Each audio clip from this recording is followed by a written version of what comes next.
Hello viewers, welcome to our channel. నేను మీ Charan Parimi. Duvvada Srinivas మాధురిలా episode రకరకాలుగా turn అయ్యి చివరికి ఇప్పుడు మళ్ళీ మరో కొత్త ట్విస్ట్ వచ్చింది. సో ఆ ట్విస్ట్ వెనుక అనేక సంగతులు ఉన్నాయి. సో అవి ఇంట్రెస్టింగ్గా ఉన్నాయి. సో దాని గురించి మనం మాట్లాడదాం. చాలా కాలంగా ఈ టాపిక్ అయితే నలుగుతూ వస్తుంది. దువ్వాడ శ్రీనివాస్ గారు అయితే నేను మాధురితోనే నా జీవితం అన్నట్లుగా ఆయన కూడా వాళ్ళ మధ్య ఉన్న ప్రేమని మీడియాలో బయటపెట్టుకోవడం జరిగింది. మరోవైపు చూస్తే ఆయన భార్య వాణి గారు అప్పటి నుంచి కూడా దాదాపు 4 రోజుల పైన అయిపోయింది. ఇప్పటికీ కూడా ఆవిడ ఆయన ఇంటి ముందు ధర్నా చేస్తూనే ఉన్నారు. అది కొనసాగుతుంది ఆవిడ పోరాటం. అదేవిధంగా మరోవైపు మాధురి గారు అయితే తన జీవితం తాను గడుపుతూ ఉన్నారు సొంతంగా. అలాగే ఆయన తనకు ఫిలాసఫర్ అని చెబుతూ వచ్చి అప్పుడప్పుడు వీళ్ళు కలుస్తున్నారు, కానీ ఒకే చోట అయితే ఉన్నది లేదు ఇప్పుడు. కానీ ఇప్పుడు ఆ ట్విస్ట్ రివర్స్ అయింది. సడన్గా మాధురి గారు దువ్వాడ శ్రీనివాస్ ఇంట్లో కనిపించారు నిన్న. దాంతో ఈవిడ ఎందుకు ఇక్కడ ఉన్నారని చెప్పేసి అందరూ ఆశ్చర్యపోయారు. వాణి అయితే బాగా షాక్ అయిపోయి ఆవిడ ఇప్పుడు మళ్ళీ పోరాటానికి దిగారు. ఆ ఇంటి ముందుకు వచ్చేసి, నా ఇంట్లో నువ్వు ఎలా ఉంటావు, అది నా భర్త ఇల్లు, ఉంటే నేనుండాలి, నువ్వు ఉండడానికి అర్హత లేదని చెప్పేసి ఆవిడ మాధురి గారిని రకరకాలుగా తిట్టడం, దూషించడం చేస్తూ ఉన్నారు. ఎలాగైనా సరే మీరు బయటికి వెళ్ళిపోవాలని చెప్పేసి ఆవిడ్ని అంటూ ఉన్నారు. ఇదొక వైపు సాగుతూ ఉంటే మరొక వైపు వచ్చేసి దువ్వాడ శ్రీనివాస్ గారు ఆయన తన ఇల్లు ఏదైతే ఉందో ఆ ఇల్లు ఇప్పటికీ తన పేరు మీదనే ఉంది. అయితే ఈ ఇల్లు విషయంలో మాత్రం కొద్దిగా వివాదాస్పదంగా నడుస్తూ ఉంది వ్యవహారం. అది ఇప్పుడు కొత్త ట్విస్ట్. వాణి ఆ ఇల్లు నాది, సో నాకు ఆ హక్కు ఉంది, కాబట్టి మీరు బయటికి వెళ్ళిపోండి అని చెప్పేసి వాణి గారు అంటున్నారు.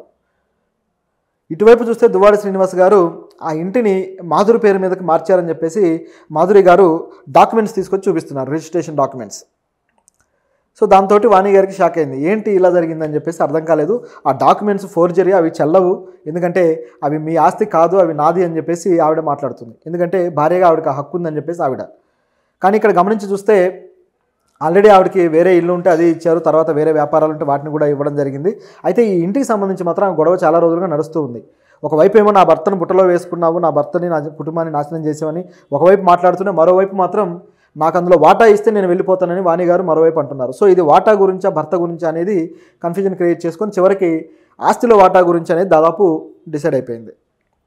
ఇది ఇలా ఉంటే ఇక మాధురి గారు వచ్చేసి ఆ డాక్యుమెంట్స్ చూపించి గట్టిగా డిమాండ్ చేస్తున్నారు. నేను ఆల్రెడీ 2 కోట్ల రూపాయలు ఇల్లు కట్టుకోవడానికి ఇచ్చాను, సో ఆ డబ్బుకు బదులుగా నాకు ఈ ఇల్లు అయితే రాసివ్వడం జరిగింది. సో ఈ రిజిస్ట్రేషన్ నా పేరు మీద ఉంది, కాబట్టి మేమిద్దరం కలిసి జీవించబోతున్నాము, ఇది నాది అని చెప్పేసి ఆవిడ అంటున్నారు. సో ఇది ఇక్కడ ఉన్న వెర్షన్. అయితే వాణి గారు దానికి ఒప్పుకోవట్లేదు. పోలీస్ స్టేషన్లో కంప్లైంట్ కూడా ఇచ్చారు. సో అది ఫోర్జరీ చేశారు, అది ఏమాత్రం చెల్లదు, ఆ రిజిస్ట్రేషన్ ఫేక్ రిజిస్ట్రేషన్ అని చెప్పి. దీంట్లో దువ్వాడ శ్రీను గారికి డైరెక్ట్గా ఫోన్ చేసి మరి వాణి వినిపించారు. ఈ ఇల్లు ఎవరిది, నేను నీకు డబ్బులు ఇచ్చానా లేదా అని చెప్పేసి ఆవిడ కన్ఫర్మేషన్ చేసుకొని ఆ రిజిస్ట్రేషన్ అనేది ఒరిజినలే, ఆయన డైరెక్ట్గా ఆవిడ పేరు మీదకు మార్చాడు అనేది వాణి గారికి క్లారిఫై చేశారు. కానీ ఆవిడ ఏమాత్రం కన్విన్స్ అవ్వలేదు. ఖచ్చితంగా దీంట్లో నాకు వాటా ఉందని చెప్పేసి ఆవిడ అడుగుతూ ఉన్నారు.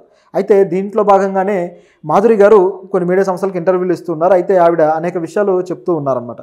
సో ఇక్కడ జరిగిన సంఘటనలకి ఆవిడ చెప్పేదానికి మధ్య సింక్ ఎలా ఉందంటే, మామూలుగా అయితే ఇప్పటిదాకా వచ్చిన ఆరోపణల్లో దువ్వాడ శ్రీను ఆస్తులను కొట్టేయడానికే మాధురి ఈ విధంగా ఆయన బుట్టలో వేసుకుంటుంది, ఈ విధంగా వచ్చింది అని చెప్పేసి వాణి గారు అలాగే ఆవిడ కూతురు ఆరోపిస్తూ వచ్చారు.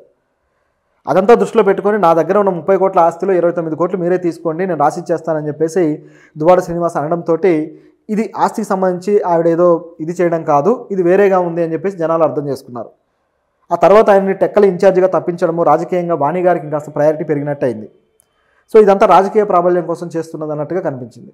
అయితే ఇప్పుడు మాధురి గారు చెప్తున్న విషయం ఏంటంటే, ఆయనకు అసలు ఏ ఆస్తులు లేవు, ఆయనకు ఆస్తులు ఉండి బుట్టలో వేసుకునేంత అవసరం నాకు లేదు, నిజానికి నాకే ఆస్తులు బాగా ఉన్నాయని చెప్పేసి ఆవిడ అన్నారు. ఆవిడకి శ్రీకాకుళంలో కావచ్చు, వైజాగ్లో కావచ్చు, టెక్కల్లో కావచ్చు, సో ఇట్లా అనేక ప్రాంతాల్లో ఆస్తులు ఉన్నాయి, నాకు ఇల్లు ఉన్నాయి, అలాగే టెక్కల్లో పెట్రోల్ బంక్ ఉంది, దాని నుంచి ఆదాయం ఉంది, అదేవిధంగా ఒక ఫ్లాట్ కూడా ఉంది, వైజాగ్లో మంచి ఫ్లాట్ ఒకటి ఉంది. సో ఇట్లా 2 కోట్ల రూపాయల ఫ్లాట్ అది. ఇట్లా నాకు చాలా ఆస్తులు ఉన్నాయి. దాంతోపాటు మా ఫాదర్ ఆల్రెడీ రియల్ ఎస్టేట్ వ్యాపారి, అదేవిధంగా మా గ్రాండ్ ఫాదర్ కూడా రియల్ ఎస్టేట్ వ్యాపారి. సో మాకు ఆస్తులు బాగున్నాయి, మేము ఎందుకు ఈ విధంగా ఆయన దగ్గర ఆస్తులు తీసుకోవాల్సిన అవసరం ఏముంది, పైగా ఆయనకి ఏమీ లేకపోయిన టైంలో నేను ఆయనకి డబ్బులు ఇచ్చి ఆ ఇల్లు కట్టడానికి హెల్ప్ చేశాను, కాబట్టే దానికి బదులుగా నాకు ఈ డాక్యుమెంట్ ఏదైతే ఉందో ఇది రిజిస్ట్రేషన్ చేసి ఇచ్చాడు అని చెప్పి ఆవిడ చెబుతున్నారు. అయితే ఇందులో ఒక అంశం కనిపిస్తూ ఉంది. ఏంటంటే, ఆ ఇంటిని ఆయన చేతి నుంచి ఏదో రకంగా కోర్టుకు వెళ్ళి ఆవిడ లాక్కునే ప్రమాదం ఉందని గ్రహించిన శ్రీనివాస్ గారు నాగ్గా దాన్ని మాధురి గారికి రాసిచ్చేశారు. అయితే దీనికి సంబంధించి అప్పు ఏదైతే ఉందో కట్టాల్సి ఉందో దానికి వడ్డీలు అవన్నీ కూడా లెక్కలు చూపించి ఆయన మరి ఆ ఇంటిని ఆవిడ పేరు మీదనే చేస్తే ఇక అది తిరిగి కోర్టు రూపంలో కానీ లేకపోతే ఏ రూపంలో కూడా ఆవిడకి వెళ్ళే అవకాశం ఉండదు అనేది శ్రీనివాస్ గారి ఆలోచన అయి ఉండొచ్చు. పైగా మిగతా ఆస్తులు ఎన్నో ఇస్తున్నాను కదా అనేది ఆయన పాయింట్. మరి అన్నీ ఇస్తున్నవాడు మరి ఈవిడ ఎందుకు దీని మీదనే అడుగుతుంది అనేది అర్థం కావట్లేదు. పోనీ ఈ ఇల్లు ఇస్తే మిగతా ఆస్తులు ఏమైనా వదిలేస్తారా వాట? ఒకవేళ అలా వదిలేసేటట్టయితే దీని వాల్యూకే మిగతా ఆస్తులు కూడా వస్తాయి కదా. సో అవి ఆయన పేరు మీదకి ఏమన్నా తీసుకునే ఛాన్స్ ఉందా? ఇది పూర్తిగా ఆస్తి గొడవేనా లేకపోతే ఇంకేమన్నా ఉందా? ఆస్తి గొడవ అయితే మధ్య మార్గంగా అనేక సొల్యూషన్స్ ఉన్నాయి. కేవలం ఒక ఇంటి మీద పట్టుకొని కూర్చోవాల్సిన పని లేదు. దాన్ని శ్రీనివాస్ గారు కూడా అదే పట్టుకొని కూర్చోవాల్సిన అవసరం లేదు. దీంట్లో మధ్య మార్గంగా చాలా మార్గాలు ఉన్నాయి. సెటిల్ చేసుకోవడానికి అనేక అవకాశాలు ఉన్నాయి. కానీ అది కాకుండా ఇంకేదో ఉందన్నట్టుగా ఇందులో కనిపిస్తుంది. కాబట్టే ఇది ఇలా ప్రొలాంగ్ అవుతూ వెళ్తుంది. ఆవిడ ఆరోపణలు కావచ్చు ఇవన్నీ కూడా. అయితే మాధురి గారి ఇంటర్వ్యూలో మాత్రం ఈ విధంగా చెప్పడం జరిగింది. పైగా పార్టీ కూడా ఆవిడ్ని కొద్దిగా ఆవిడ ఆర్థికంగా స్థితిపంతురాలుగా ఉండటంతో ఆహ్వానించింది. అదేవిధంగా వాణి గారు కూడా గతంలో పార్టీలో పనిచేస్తున్న టైంలో మాధురి గారిని కావాలనే ట్రాప్ చేశారు. ఆర్థికంగా బాగా ఉంది కాబట్టి పార్టీకి ఆవిడ ఆర్థికపరమైన సపోర్ట్ కూడా దొరుకుతుంది ఇటువైపు దువ్వాడ గారి లీడర్షిప్ అని చెప్పి గతంలో ఆ విధంగా ఆలోచించి వాణి గారే ఇవన్నీ ట్రాప్ చేశారు అని చెప్పేసి మాధురి గారు అంటున్నారు. అలా ట్రాప్ చేసిన తర్వాత ఒక జగన్ బర్త్డేలు కావచ్చు, అలాగే శ్రీనివాస్ గారి బర్త్డేలు కావచ్చు, పార్టీకి సంబంధించి కొన్ని కార్యక్రమాలు ఏవైతే ఉంటాయో ఆ కార్యక్రమాల బాధ్యతలు ఈవిడ మీద పెడితే ఈ మాధురి గారు పూర్తిగా తన బాధ్యత తీసుకొని మొత్తం అవన్నీ కూడా అరేంజ్మెంట్ చేయడము, దానికి సంబంధించిన ఆర్థికపరమైన ఖర్చులన్నీ ఆవిడే పెట్టుకోవడము ఇట్లా చేసుకుంటూ వచ్చారట. తిరిగి దానికి సంబంధించిన డబ్బులేమీ పార్టీ నుంచి ఆశించలేదు. చివరికి నాకే చాలా ఖర్చు అయింది. సో ఇటువంటి ఖర్చులు పెట్టడం కోసమే ఆవిడ న్యాక్గా నన్ను ఇటు పార్టీలోకి తీసుకున్నారు అని చెప్పేసి మాధురి గారు ఆరోపిస్తున్నారు. మరి అంతా తెలియలేదా మీకు? మీరు ఎందుకు ఈ విధంగా చేశారు, పెట్టారు డబ్బులు అంటే దానికి కూడా ఆవిడ సొల్యూషన్ చెప్తున్నారు.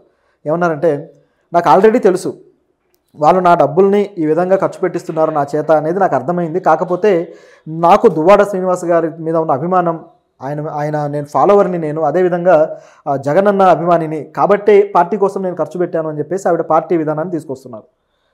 పైగా దీంట్లో కుట్ర సిద్ధాంతాన్ని కూడా లాగారు చిన్నగా. ఇప్పటిదాకా జరుగుతున్నది ఏదైతే తక్కువైందో అది ఒకటే కుట్ర సిద్ధాంతం, దాన్ని కూడా లాగారు ఈ ఇష్యూలో.